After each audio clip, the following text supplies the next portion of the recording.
Basic difference होगा। Factors का मतलब होता है एक सिंगल रीजन जिसकी वजह से साइकोलॉजिकल डिसऑर्डर हो जाता है। वो सिंगल रीजन बायोलॉजिकल हो सकता है, कल्चरल हो सकता है, जेनेटिक हो सकता है, साइकोलॉजिकल, इंटरपर्सनल।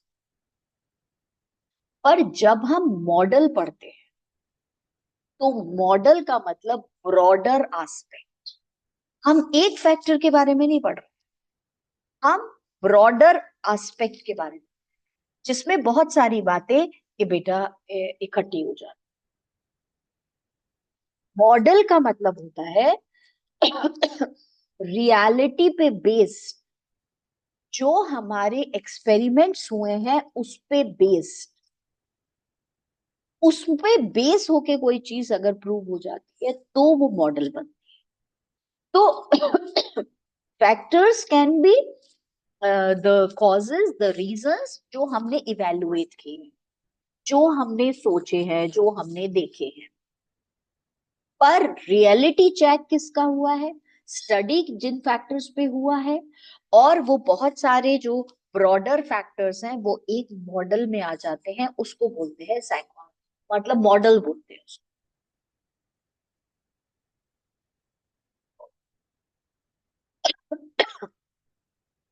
इकोनॉमिक्स जब हम पढ़ते हैं तो उसमें आ सकता है इकोनॉमी के डेवलपमेंट के फैक्टर्स बताओ, और इकोनॉमी डेवलपमेंट के मॉडल्स होते हैं। तो मॉडल्स का मतलब हमेशा होता है broader, in which so many factors are in. Number two, model का मतलब होता है बेटा जिसमें पूरी तरीके से रिसर्च हो चुकी है, रियलिटी आ चुकी है, उसके बेस पे हमने लिखा है। So that is the difference. अब जैसे तुम नोट्स में देख रहे हो, हमारे सिलेबस में इन्होंने कितने बेटा models, psychodynamic, behavioural, cognitive, humanistic, existential, और बाकी बेटा नाम इसमें लिखे नहीं है, पर टोटल आप ये मान लो कि हम अपने सिलेबस में 6 मॉडल्स कर, और एक एक मॉडल के ऊपर क्वेश्चन आता है।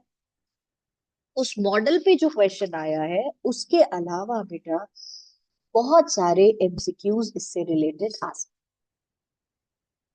तो सबसे पहला मॉडल जो हमें पढ़ना है वो है साइकोडायनेमिक। अब ये साइकोडायनेमिक सिगमंड फ्रॉयड ने बताया, और उसके हिसाब से वो ये कहता है कि किसी को अगर साइकोलॉजिकल डिसऑर्डर हुआ है तो इसका मतलब उसकी इन्फेंसी पीरियड में, उसके बचपन में कुछ ऐसे इश्यूज थे जो अनरिजॉल्व रह गए, जिसकी वजह से बच्चे को भी खुद नहीं पता कि क्या है। पर अगर हम उसकी स्टडी करेंगे तो हमें पता चलेगा कि बचपन में उसके साथ वो जो बेटा इंसिडेंट हुआ था उसकी वजह से उसके अंदर जो ये सिम्टम्स हैं वो रह गए, उसका इतना डीप इम्प्रेशन। तो साइकोडायनेमिक मॉडल ये बात एक्सप्लेन करता है, और इस मॉडल को देने वाले कौन थे?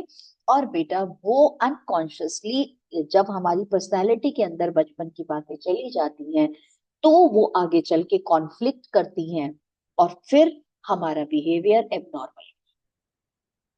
तो पहला मॉडल हम पढ़ रहे हैं साइकोडायनेमिक मॉडल। ये it is the oldest and most famous of the modern psychological models, सबसे पुराना है और सबसे। साइकोडायनेमिक थ्योरी वाले बिलीव करते हैं दैट बिहेवियर, चाहे वो नॉर्मल हो चाहे एबनॉर्मल हो, it is determined bye psychological force with in the person, और वो उस बंदे के विद इन अंदर है। अगर उसका बिहेवियर नॉर्मल है तो भी the reason is within, और एबनॉर्मल है तो भी उसके अंदर ही वो कारण है, which he is not consciously aware, उसे नहीं पता ऐसा क्यों कर रहा है। These internal forces are considered dynamic. ये सबसे इंपॉर्टेंट, साइकोडायनेमिक। डायनामिक का मतलब चेंजेबल, और ये अंदर की फोर्सेस जो है ये चेंज होती है, उसके ऊपर हमारा बिहेवियर चेंज होता रहता है। Abnormal symptoms are viewed as the result of conflicts between these forces. तो अंदर हमारे जब कोई कॉन्फ्लिक्ट होता है, उसकी वजह से हमारा बिहेवियर एबनॉर्मल हो जाता है, जो हमें खुद को पता है। हम कई बार कहते हैं यार बहुत गुस्सा आ जाता है ना, मुझसे ये बात बर्दाश्त ही नहीं। अब ये बात आपसे क्यों बर्दाश्त नहीं हो रही? The reason, the forces are inside you and there is a conflict. दूसरा वाला बंदा कहेगा पता नहीं इस बात पे इतना क्यों गुस्सा आता है। तो बेटा वो विद इन द फोर्सेस हमारे अंदर है। The forces are inner, the conflicts are inner. और बेटा यही वजह है हमारे abnormal behaviour. This model was first formulated by Freud, who believed that three central forces shape personality। ये वाला टॉपिक हमारा सेल्फ एंड पर्सनालिटी वाले चैप्टर में बहुत डिटेल में दिया है। id, ego and super ego। He stated that abnormal behavior is a symbolic expression of unconscious mental act। कुछ उसके माइंड में है जिसको वो उसको खुद को भी नहीं पता। और ये क्यों है उसके अंदर? क्योंकि that can be traced too early childhood और इन्फेंसी। बचपन में कुछ ऐसी बात हुई थी जिसका इंप्रेशन आ गया। अब इसको पता नहीं है क्या क्यों ऐसा वो बिहेव करता है, पर इसको अगर तुम देखोगे तो तुम्हें उसके बचपन में जाकर के इसका आंसर। दूसरा मॉडल है बेटा बिहेवियरल मॉडल। अब ये बिहेवियरल मॉडल जो है ये हमें समझाता है कि हम हमारा बिहेवियर कैसा है, ये डिपेंड करता है हमने क्या सीखा है। हम नॉर्मल बिहेवियर भी सीखते हैं, हम एबनॉर्मल बिहेवियर भी सीखते हैं। साइकोडायनेमिक मॉडल कह रहा था आपके अंदर कुछ ऐसे फोर्सेस हैं जो कॉन्फ्लिक्ट में हैं और जिसके बारे में आप कॉन्शियसली अवेयर नहीं, और आपको जो है वो अपने इंटेंसी में आप जाओगे तब पता चलेगा। पर बिहेवियरिस्ट ये मानते हैं कि हर चीज आप सीखते हो, और आपने सीखा है नॉर्मल बिहेवियर भी एबनॉर्मल बिहेवियर। किस तरीके से? तीन तरीके से। This model states that both normal and abnormal behavior are learned, and psychological disorders are the result of learning maladaptive ways of behaving। क्योंकि आपने गलत तरीका सीख लिया है, दैट इज वाई। सीखते हम कैसे हैं? तीन तरीके से। क्लासिकल कंडीशनिंग, एक के बाद एक दो चीजें हो जाए हमें याद हो जाए। क्लास में गए लेट और टीचर ने ट्यूटर ने बाहर खड़ा कर दिया, याद। अरे हम गए थे और ट्यूटर ने बाहर खड़ा कर दिया था, वी हैव लर्न। सही वाला मतलब बिहेवियर हमने ये learn.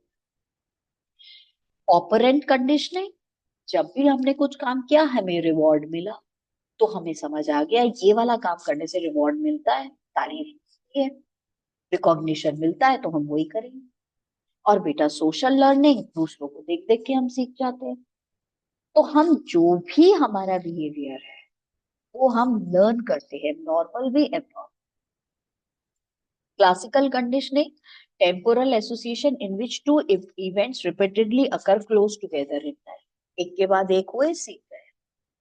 Operand conditioning, behaviour is followed by a reward. और social learning by imitating others behaviour by copy other. तो हम लोग हीरो वर्शिपिंग वगैरह करते हैं, हम उनसे वो भी तो ऐसा करते हैं। These three types of conditioning account for behavior, चाहे वो adaptive behavior हो चाहे वो maladaptive हो, सीखा। तीसरा मॉडल बेटा हमारा आता है कॉग्निटिव मॉडल। कॉग्निटिव मॉडल का मतलब होता है बेटा, कॉग्निटिव का मतलब लर्न कर, कॉग्निटिव का मतलब द लर्न। अब ये हमसे बेटा बहुत सिंपली एक ही बात कहता है ये वाला मॉडल, कि कभी कभी हमने लर्न कर लिया है गलत तरीके से बेटा समझना चीजों। तो हम क्या करते हैं हम कॉग्निटिवली हम एक आदत बन जाती है कि हर चीज को नेगेटिव लेंगे, इलॉजिकल। तो वो हमारी थिंकिंग ही इलॉजिकल चल रही, वो थिंकिंग ही हमारी नेगेटिव चल। और जब आप नेगेटिव नेगेटिव इलॉजिकल इलॉजिकल लेते जाओगे तो ऑब्वियसली आपका बिहेवियर इतना होता है। This model states that abnormal functioning can result from cognitive problems। आपकी जो सीखने की वो है वो थोड़ी सी गलत है। सीखने का मतलब वो वाला नहीं जो बिहेवियरल में था, वो कंडीशनिंग होती है। सीखने का मतलब आप जो कंक्लूजन ड्रॉ करते, पीपल में होल्ड अजम्पशंस अबाउट देमसेल्व्स, बस अपने बारे में आपने सोच लिया। क्या सोच लिया? अरे मुझसे तो ये काम होगा ही नहीं, मैं तो कर ही नहीं सकता हूँ। तो ये आपने अपनी एक अजम्पशन बना ली, दैट आर इनएक्यूरेट, जो वाकई गलत है। आप शायद ऐसे हो ही नहीं जो आप सोचते हो। They may also repeatedly think in illogical ways, उल्टी सीधी बातें सोचते रहेंगे, और इसीलिए बेटा सोचते सोचते बस वो हो जाता है। तो जिन लोगों में इंफेरिटी कॉम्प्लेक्स होती है, जिन लोगों में सुपीर बेटा सेल्फ एस्टीम लो होती, सोच लेते हैं, समझ लेते हैं, अरे मैं तो हूं ही ऐसा, बस तो वही इंफेरिटी में रह रहे हो। तो और जो लोग ये समझ लेते हैं कि नहीं आई कैन डू एनीथिंग, तो वो वैसे ही रहते हैं बेटा। They may also repeatedly think in illogical ways. They may also draw broad negative conclusions on the basis of a single insignificant event. कितने लोग आपने देखे हैं ऐसे? कुछ एक बुरी बात हो गई, बस कंक्लूजन ही ड्रॉ कर लिया, मेरे से तो हो गई, इसलिए उनका बिहेवियर ऐसा हो। तो ये हो गया कॉग्निटिव। फोर्थ मॉडल हमारे सिलेबस में है ह्यूमनिस्टिक एक्सिस्टेंशियल मॉडल। नाम में ही हमें समझ आ रहा है, ह्यूमनिस्टिक का मतलब हो गया हर इंसान सेल्फ एक्चुअलाइजेशन कर, बेस्ट ऑफ द बेस्ट में पहुंचना चाहता है, अच्छा काम करना चाहता है, ये हमारी बेसिक इंस्टिंक्ट है। और अगर हम ऐसा करते रहते हैं, हमारा बिहेवियर नॉर्मल रहता है, हमें कोई बेटा साइकोलॉजिकल डिसऑर्डर नहीं। एक्सिस्टेंशियल का मतलब होता है बेटा हमारे पास फ्रीडम है, हम अच्छा करें या बुरा करें, कोई हमें जबरदस्ती नहीं कर सकता।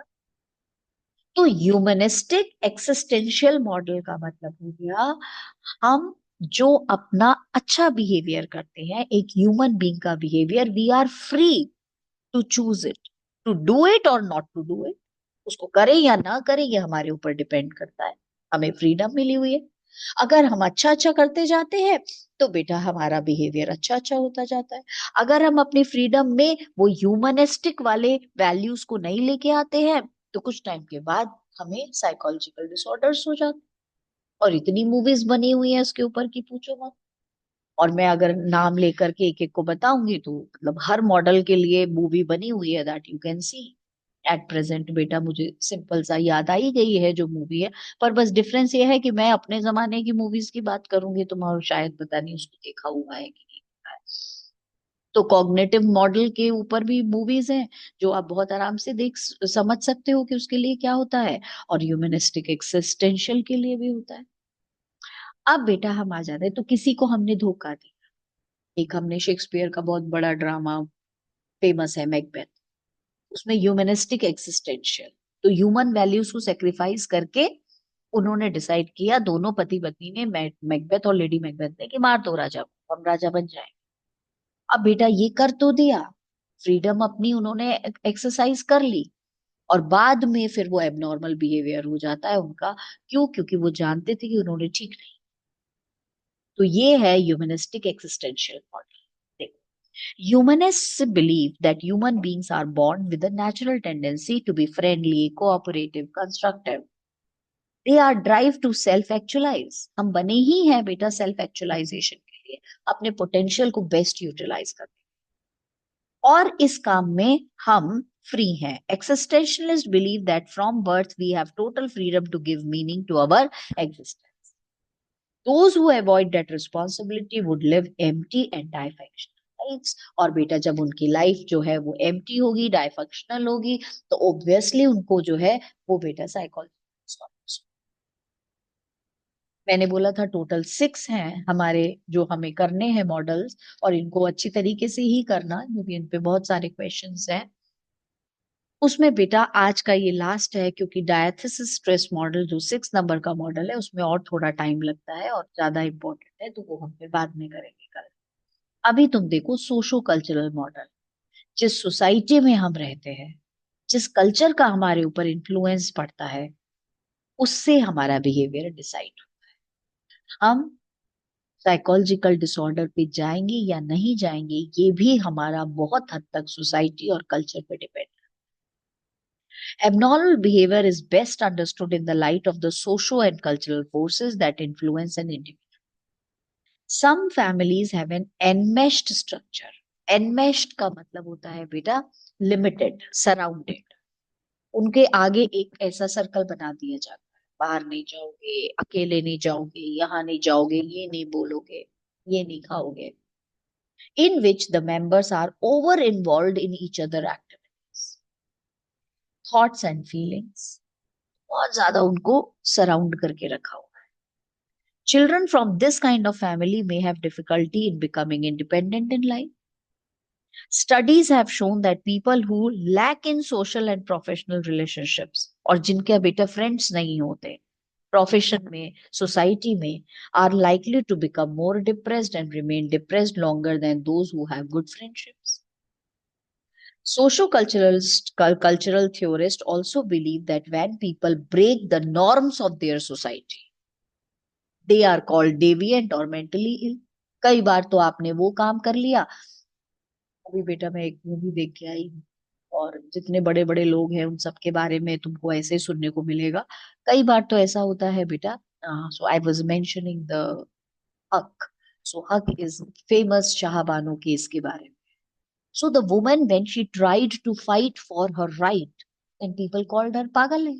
बड़े से बड़े लोग तुमने देखे हैं, उन्हें हम पागल बोल देते हैं, समाज उन्हें पागल बोल देता है क्योंकि वो कुछ अलग कर रहे होते हैं. Such labels tend to stick, और फिर उनके साथ वो लग जाते हैं. The person also gradually learns to accept and play the sick role. उसे भी यही लगता है बेटा, अनलेस कुछ डिटर्मिनेशन पावर बहुत ही अच्छी. कितने लोगों की होती है ऐसे केसेस, कितने होते हैं जो कि सब कुछ you are a failure this and that. वो दंगल मूवी इसी पे बनी हुई थी, चक दे इंडिया इसी पे बनी हुई थी. तो बेटा वो उस लेवल के साथ जीना अगर शुरू कर देते हैं तो साइकोलॉजी डिसऑर्डर्स होंगे, और डिटर्मिनेशन अच्छी है तो फिर वो उसके लिए लड़ेंगे और बेटा गलत प्रूव करके दिखाएंगे समाज को. तो दीज आर द मॉडल्स जो हमें एक्सप्लेन करते हैं why people behave in abnormal. Last वाला डायथिस स्ट्रेस मॉडल करके फिर हमारे इस बेटा एक एक करके साइकोलॉजिकल डिसऑर्डर शुरू हो जाएंगे जो हम पढ़ेंगे. रिलेटेड क्वेश्चंस मैं भेज देती हूँ अभी ग्रुप पे, तो वो फिर आपको पता चल जाएगा, आप रेडी कर. ठीक है. कल. Thank you ma'am.